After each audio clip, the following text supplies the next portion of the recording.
तो मैं इस समय जॉर्डन आया हुआ हूँ और जॉर्डन में मैं जिस जगह के ऊपर खड़ा हुआ हूँ उस जगह के बारे में जान करके आप हैरान हो जाएंगे। क्यों हैरान हो जाएंगे? क्योंकि मैं जॉर्डन में इस समय जिस जगह के ऊपर खड़ा हुआ हूँ उस जगह को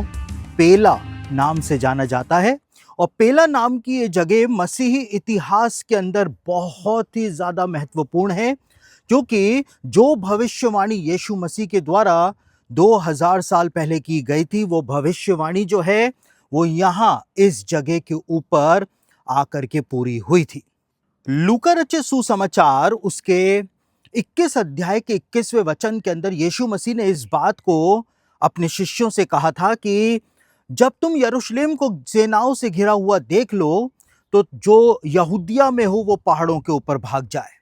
और 66 एडी में यानी 66 एडी के अंदर जब रोमन सेना ने यरूशलेम को घेर लिया था यहूदी विद्रोह को कुचलने के लिए,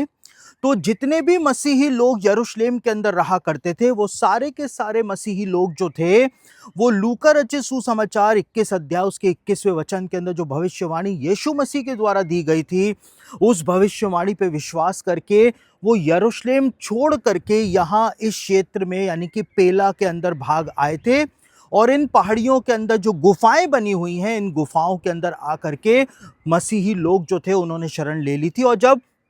70 एडी में रोमन सेना ने यरूशलेम में भयानक कत्ले आम किया था तो उस समय एक भी मसीही जो था उसकी मृत्यु नहीं हुई थी, एक भी मसीही जो था वो मारा नहीं गया था। और सारे के सारे मसीही यरूशलेम के अंदर इज़राइल के अंदर जो रहा करते थे वो यहाँ पर आकर के उन्होंने शरण ले ली थी। और वो रोमन सेना के द्वारा जो बड़ी तबाही और बड़ा कत्ले आम जो पूरी पवित्र भूमि के अंदर मचाया गया था उससे वो पूरी तरह से बच गए थे, क्योंकि यीशु मसीह ने पहले से ही इस बात की भविष्यवाणी जो थी वो प्रदान कर रखी थी। और इसीलिए हम प्रेरितों के काम की पुस्तक के अंदर इस बात को पढ़ते हैं कि प्रेरितों के काम में बताया हुआ है कि जितने भी लोग मसीहत को ग्रहण करके मसीहत में मिल जाया करते थे वो सारे के सारे लोग अपनी सारी संपत्ति सारी प्रॉपर्टी बेच करके उसको प्रेरितों के चरणों में ला करके रख दिया करते थे। क्यों रख दिया करते थे? क्योंकि वो इस बात को जानते थे कि यीशु मसीह ने जो भविष्यवाणी की है कि एक दिन यरूशलेम तबाह किया जाएगा, मंदिर को तबाह किया जाएगा, वो भविष्यवाणी पूरी होने जा रही है। और इसीलिए हम देखते हैं ना तो कुरिन्थ की कलीसिया के लोग ऐसा किया करते थे, ना थिस्सलुनीकी के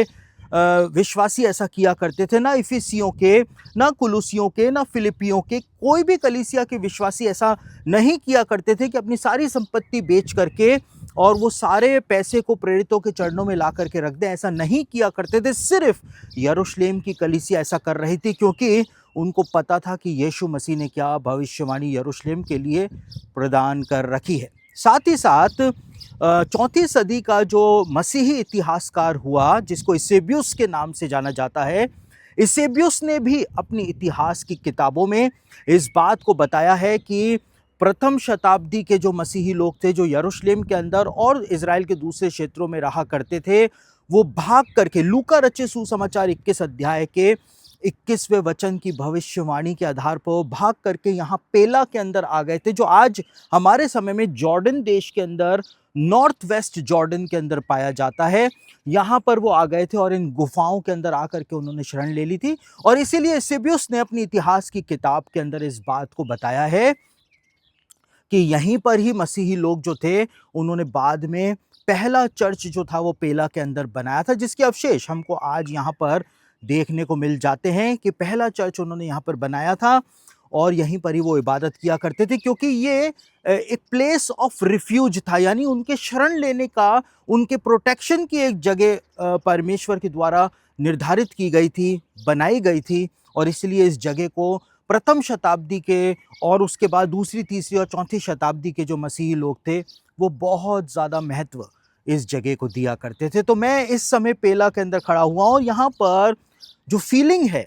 वो अलग ही प्रकार की फीलिंग मुझको दिखाई दे रही है, क्योंकि सामने की तरफ आप देख सकते हैं पूरा इज़राइल देश जो है वो इन पहाड़ों से दिखाई देता है। मैं इस समय गिलाद के पहाड़ी देश के अंदर खड़ा हुआ हूँ, जिसके बारे में बाइबल के अंदर बताया हुआ है। कई जगहों पर पुराने नियम में